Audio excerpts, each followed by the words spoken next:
देखें, इमरान खान साहब को भी करना पड़ेगा अगर वो कुछ तब्दीली उनके दिमाग में है। और मामला देखें, उस्मान खराब हो गया था जब अमेरिका में फील्ड मार्शल के खिलाफ, आर्मी चीफ साहब के खिलाफ इन्होंने एहतजाज। अस्सलाम वालेकुम, मैं हूं उस्मान चौधरी। हमारे साथ मौजूद हैं इमरान रियाज खान। कल बड़ा अहम दिन गुजरा। बहुत बड़ी स्टेटमेंट आई जो कि बड़े अरसे से जिसका इंतजार था कि माइनस इमरान खान, जिस पर गुफ्तगू भी हो रही थी। तो अलीमा खान साहिबा की तरफ से तो वो स्टेटमेंट आ गई कि अली मीन गंडापुर ने इमरान खान साहब को बाईपास किया है और उनकी मर्जी के बगैर बजट पास करके इमरान खान को माइनस कर दिया है। लेकिन अफसोस की बात सर ये है कि वहां पर तकरीबन 100 के नजदीक एमपीएज हैं, कोर कमेटी है, किसी एक ने भी एतराज नहीं किया। तो क्या अली मीन गंडापुर इतना ताकतवर है कि जो वहां की कोर कमेटी है या वहां के एमपीएज है उनको पता है कि इमरान खान तो अंदर है, यही जो है वाली वारस ये अली मीन गंडापुर ही है, इस वजह से वो नहीं बोलते? बिस्मिल्लाहिर्रहमानिर्रहीम। थैंक यू उस्मान, बहुत शुक्रिया आपका। आपके तमाम देखने वालों को अस्सलाम वालेकुम। देखें, ये तो खुद पॉलिटिकल कमेटी पाकिस्तान तहरीक इंसाफ की है जो वो हैरान है। और वो ये कह रहे हैं कि उनके बीच में जो 22 तारीख को तय पाया था, वो ये तय पाया था कि 24 तारीख को इमरान खान को मिलने की कोशिश की जाएगी। और तमाम एमपीएस के लिए वादा किया गया था कि वो वहां पहुंचेंगे। और ये भी कहा गया था कि 30 तारीख तक हम पूरा जोर लगाएंगे, आखिरी बॉल तक जाएंगे, फिर देखते हैं अगर नहीं होगा तो हुकूमत बचाने के लिए हमें बजट तो पास करवाना पड़ेगा। लेकिन हम मामले को आखिरी बॉल तक लेकर जाएंगे। लेकिन फिर हमने देखा सबसे पहले जो बजट है वो खैबर पख्तूनख्वा की असेंबली ने पास करवा दिया। मसला इनके लिए ये नहीं है कि ये करते क्या है, मसला ये है कि ये कहते क्या है। अली अमीन गंडापुर साहब के लिए चीजें आसान हो सकती हैं अगर वो बड़े बोल बोलना छोड़ दें।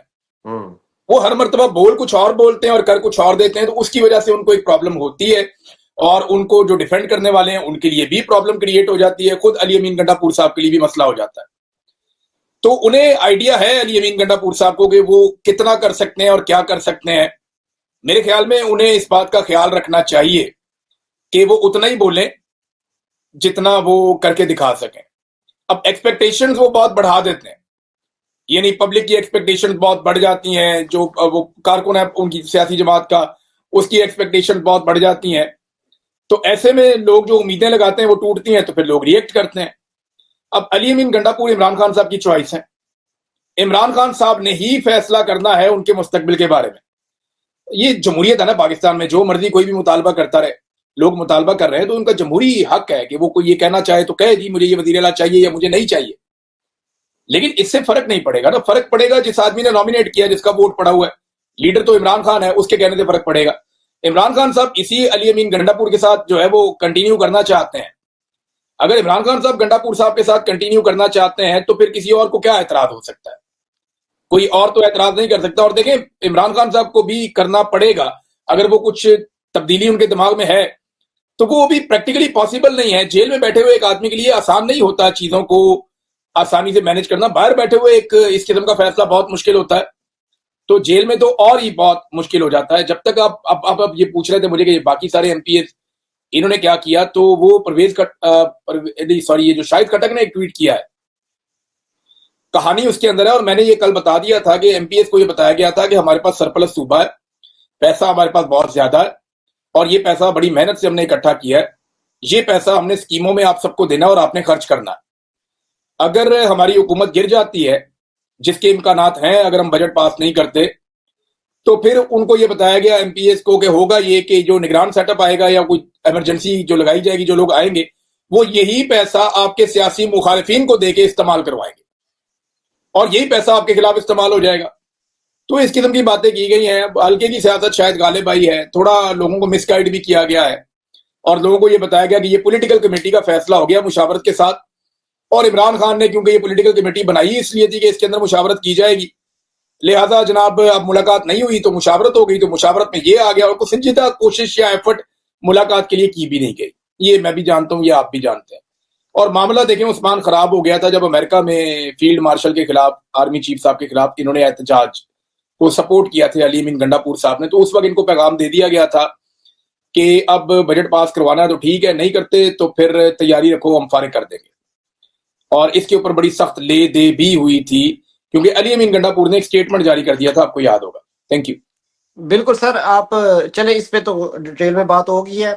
सर जैसे आपने कहा कि इमरान खान चाहे तो अली मीर गंडापुर को हटा सकते हैं, लेकिन अली मीर गंडापुर के हवाले से खबरें आती है जराये से कि वो निजी महफिलों में कहते हैं कि किसी का बाप भी मुझे वजारत आला से नहीं हटा सकता।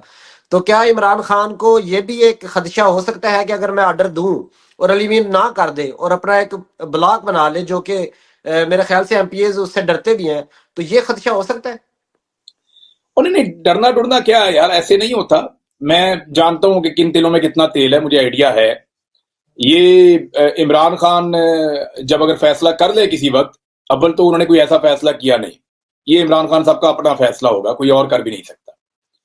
अगर इमरान खान कभी ऐसा कोई फैसला कर लें तो मुझे बताएं कैसे रिवर्स हो सकता है। शेर अफजल मरवत साहब कहां पे हैं? बहुत अली अमीन गंडापुर से ज्यादा पॉपुलर थे वो इस पॉलिटिकल पार्टी के अंदर। इमरान खान साहब ने उनके खिलाफ फैसला किया।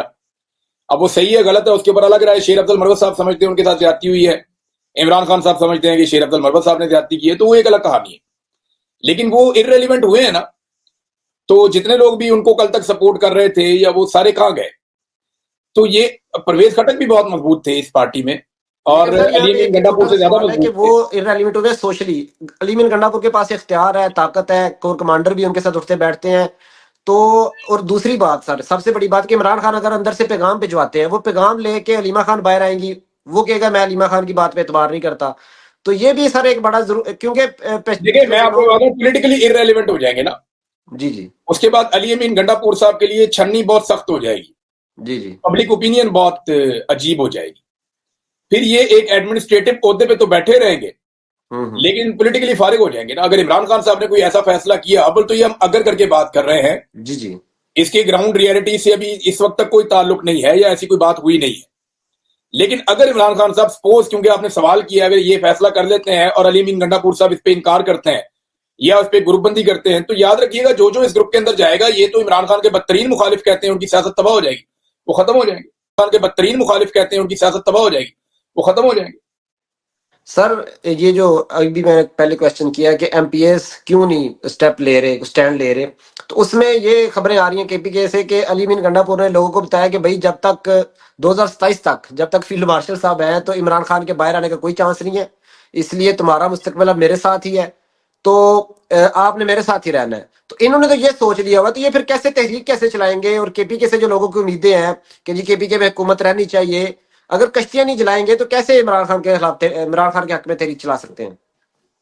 ये तो इमरान खान साहब ने सोचना है। देखें, फैसला तो उन्होंने करना है। जेल के अंदर इस वक्त इमरान खान साहब बंद है, फैसले की ताकत भी उनके पास है, और पॉलिटिकल उनको आइडिया भी है कि वो किस हद तक पॉलिटिकली इन मामलात को कहां तक ले जा सकते हैं और कितना अपने आप को बोल्ड फैसला लेने के लिए तैयार कर सकते हैं। It depends on Imran Khan ना, इमरान खान के ऊपर ये सारा इन्हिसार है। तो इमरान खान को ही डिसाइड करना होगा कि जाना किस तरफ है। ये कोई और हम बात करेंगे भी तो फायदा कोई नहीं, कोई फायदा नहीं है। चलिए सर, आखिर में ईरान और इसराइल की जो लड़ाई थी उस पर थोड़ी सी, बस मेरे ख्याल से 2 मिनट गुफ्तगू कर ले नहीं नहीं, कि जितनी उस आप पे। चाहे उस पर बात करें, वो बड़ा इंपॉर्टेंट टॉपिक है और वो बड़ा अहम है, और ये जी सर। खित्ता एक बड़ी जंग से बचा है जी सर। अल्हम्दुलिल्लाह। ये अगर ईरान पूरी तरह से रिटेलिएशन ना करता, देखिए मुझे इसमें ना आपको ईरान का शुक्रिया अदा करना पड़ेगा। ईरान ने ताकत का जवाब ताकत से देकर उस जंग को रोक दिया जो इस खित्ते में लग सकती थी। हम्म। ये इराक ये जवाब नहीं दे सका ना, तो इराक के अंदर खाना जंगी हुई, पूरा खित्ता खाना जंगी की लपेट में आया। शाम नहीं कर सका, बाकी मुल्क नहीं कर सके। ईरान ने रिटेलिएट किया वापस, और उसने वो नहीं होने दिया जो प्लान था। देखिए यहां पे रिजीम चेंज होना था, और ईरान में रिजीम चेंज का मतलब है खुद कुछ हमलों की एक नई वेव आ जानी थी पूरे रीजन के अंदर, यमन से लेकर आपके ईरान तक, और इसके बाद मिडिल ईस्ट में और दीगर कई जगहों पे आपके हालात खराब हो जाने थे। इसका इंपैक्ट डेफिनेटली पाकिस्तान में भी आना था। तो ये सारी चीजें होने से पहले रुक गई, इसलिए कि ईरान ने जो है वो रिटेलिएट कर दिया। और उस पे तो ईरान को शाबाश भी मिलनी चाहिए, शुक्रिया भी अदा होना चाहिए कि ठीक काम किया ईरान ने, कम से कम हौसले का सबूत दिया, और ईरान ने जो है वो बुजदिली नहीं दिखाई। चले, अब जंगबंदी हो गई है, मेरे ख्याल से जो वर्ल्ड वॉर 3 का कह रहे थे वो भी मेरे ख्याल से टल गई है वक्ती तौर पे। सर बहुत शुक्रिया, आपने बड़ा कीमती वक्त दिया। इंशाल्लाह मजीद भी आपसे गुफ्तगू होगी। बहुत शुक्रिया। थैंक यू उस्मान, इंशाल्लाह बात करते रहेंगे। जज़ाकल्लाह, खुश रहे। अस्सलाम वालेकुम। अल्लाह हाफ़िज़।